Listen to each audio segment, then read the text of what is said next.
there's a certain desperation and a certain hunger for money in our society. It's that people are so desperate for how to figure that out that even when they know that this thing is probably scammy, it's probably a waste of time, this guy probably doesn't know what he's talking about, he might have a good tidbit in there, right? They're so desperate. And it's a little sad because making money, as I was saying, it's an inevitable byproduct of learning.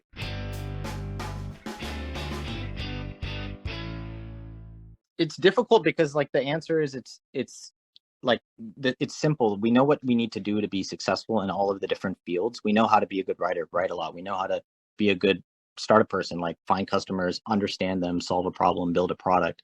We just these things are just hard. And so we look for like, oh, maybe these other things matter, but like we all kind of know what matters. Like we kind of know what's necessary in order to succeed in many different pursuits. Uh, it's just like everyone knows how to have a six pack. Everyone knows how to get ripped. That information's been out there for a long time. So what we really want is we want people to just show that they've actually done it. They've put in the work and the time. They've taken the risk. They've got to the truth of what makes someone healthy, what actually works, and then their output is just evidence that they got to the truth. And that's sort of the Yeah, you don't want a sick doctor or a fat trainer or my favorite is these life coaches whose own lives are in shambles, or these executive coaches who have never built a business. The unfortunate part is like a truly great executive coach should have built a successful business, and those people are generally unhireable or they're extremely expensive. Of course, all the people selling get rich quick advice, for $20, like that's all complete nonsense. All the people giving you stock tips or crypto tips on Twitter, complete nonsense. These are all fake signals. It's surprising to me actually how many people fall for them. It's kind of sad. why do you think people fall for them? Is it just like at sort of each tier of this of the game, like of each status tier, there's sort of like it actually makes sense to play the status game to get to the top to kind of get to the next phase, or how do you think about that? Well, there's some amount of unfakeable knowledge or unbuyable knowledge. There's some things that just cannot be purchased in the market, right? So what can't be purchased in the market? I would tweet about this that I often refer back to myself, which is a fit body, a calm mind, and a house full of love. These things cannot be bought. They must be earned. And so those three things are things that you are unfakeable signals. You have to go and get them yourself, regardless of how much money you have. And we're used to kind of getting everything in our lives with money, even though we can't get those three things. There's actually a fourth one that's a little more subtle, which is important, which I would just call kind of, I don't have a good name for it, but it's sort of just knowledge about how to like deal with situations. You can't necessarily buy that judgment. Let's call it judgment, right? So let's say that, for example, that you are, like this happened to a friend of mine recently. He broke his ankle, okay, and he has to decide whether or not to get surgery. And of course, if he goes to the surgeons, they all say, yeah, you need surgery. And if he goes to non-surgeon doctors or people who are doing yoga or massages, they'll say, well, massages are good for you, or yoga will fix you.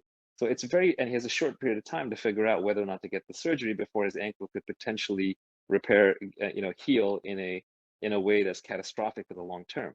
So no amount of money will help him make this decision because he's not an expert in ankles himself, so he has to figure out who to trust.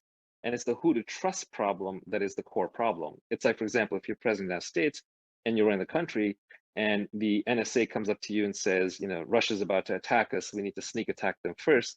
And the CIA comes in and says, no, actually, this is a fake signal. Don't listen to the NSA. Like, how is the president going to know, right? He doesn't, because he doesn't have his own core expertise in the topic. So it becomes a very difficult situation. So there's certain kinds of knowledge and judgment that just cannot be bought with any amount of money. You just have to figure it out. You have to figure out who to trust. It's the picking experts problem.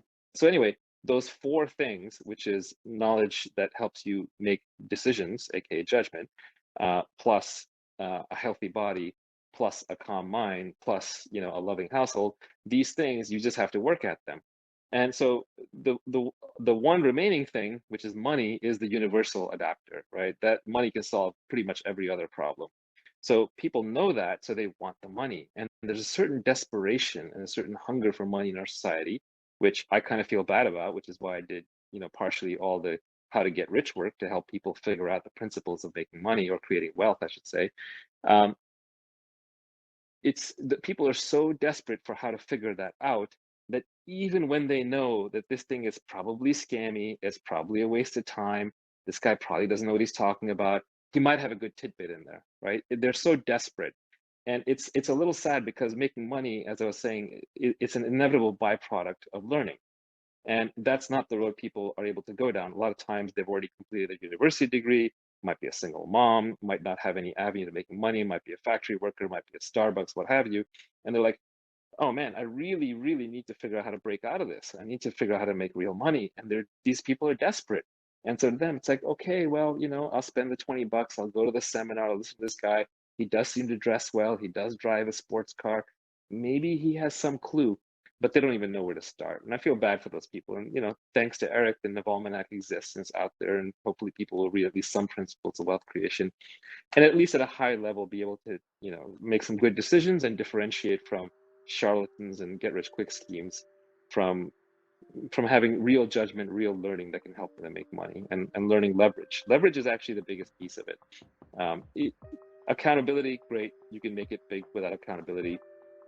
Even specific knowledge, like very important, but you can actually make it without specific knowledge. But if you don't have leverage, you're never going to make real wealth. So leverage is actually probably the most important component of the principles I've discussed.